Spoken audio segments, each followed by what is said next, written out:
کے مطالبات، چاہے وہ سود کے بارے میں ہو، چاہے وہ کاؤنسل آف اسلامک آئیڈیالوجی کے بارے میں ہو، کاؤنسل آف اسلامک آئیڈیالوجی کے بارے میں ہم نے یہ طے کیا ہے کہ جو اس وقت پارلیمان کے رولز میں موجود ہے کہ جو پارلیمان کے ممبران آپس میں اگر مطالبہ کرتے ہیں تو بل جائے گا کاؤنسل آف اسلامک آئیڈیالوجی.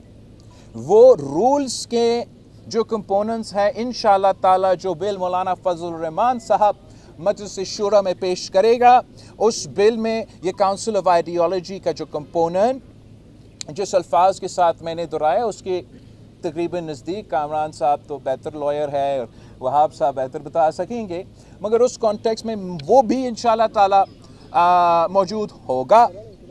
جہاں تک مولانا فضل الرحمان صاحب نے پی ٹی آئی کے ساتھ پہلے یہ طے کیا تھا کہ پی ٹی آئی کا ملاقات اپنے بانی قائد سے ہوگا اور وہ انسٹرکشنز لیں گے.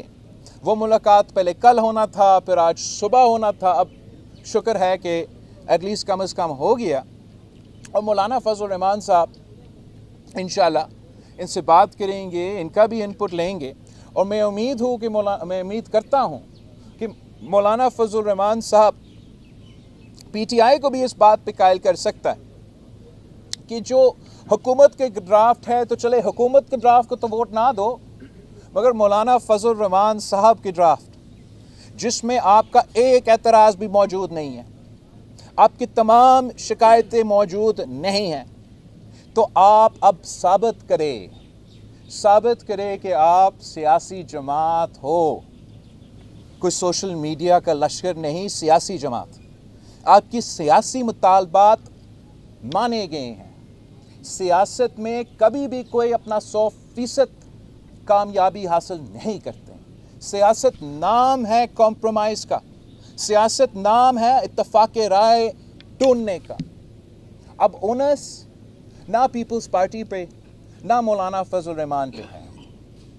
ہم سے جو ہو سکا تھا ممکن سیاسی طور پہ وہ ہم نے اب کر لیا ہے. اب اونس پی ٹی آئی پہ ہے کہ اگر آپ سنجیدہ ہو، سیاست میں سنجیدہ ہو، طریق انصاف تو نام آپ کا ہے، میرا نہیں. جوڈیشل ریفارمز آپ کو لانا چاہیے تھا، بل آپ کو پیش کرنا چاہیے تھا. آج تک ایک پوائنٹ انہوں نے سامنے نہیں لے کر آئے. 2 مہینے کے لیے میں انتظار کر رہا ہوں. 2 مہینے کے لیے کیوں انتظار کر رہا ہوں؟ حکومت تو 2 مہینے سے مجھے کہہ رہے ہیں، تانا مار رہے تقریباً کہ وہ تو ہمارے پورے ہیں، آپ ہمیں دیر کر رہے ہیں. ہمارے لیے مولانا فضل الرحمان صاحب کی جماعت کے لیے ہمارا دستور، ہمارا آئین ہمارے بڑوں کا بنایا ہوا ایک دستاویز ہے، ہمارے لیے ایک امانت ہے. اس لیے میں نے یہ دن رات محنت کیا کہ پولیٹیکل کنسنسس کے تھرو ہم یہ آئین سازی کریں.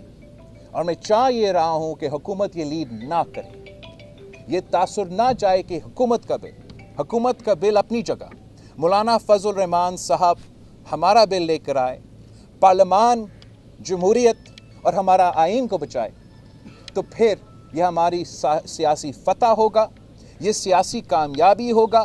اس پولیٹیکل سپیس میں اگر میں پولیٹیکل کنسنسس کے ساتھ آئین سازی کرتا ہوں تو وہ اصل جمہوری قوتوں کا کامیابی ہے. میرا امید یہ ہے کہ انشاءاللہ تعالی اس دفعہ طریق انصاف ذات کی سیاست نہیں، مثبت سیاست کرے. اور اگر اس لحاظ سے دیکھا جائے تو یہ امینڈمنٹ اگر ہم سب کے ووٹوں اور ہم سب کے اعتماد سے پاس ہوتا ہے آج، تو یہ ویسے امینڈمنٹ ہوگا جیسے 18ویں ترمیم، جیسے 1973.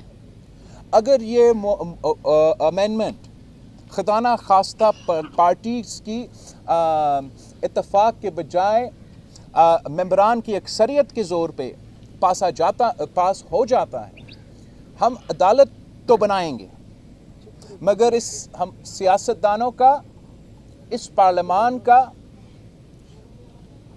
یہ شکست ہوگا.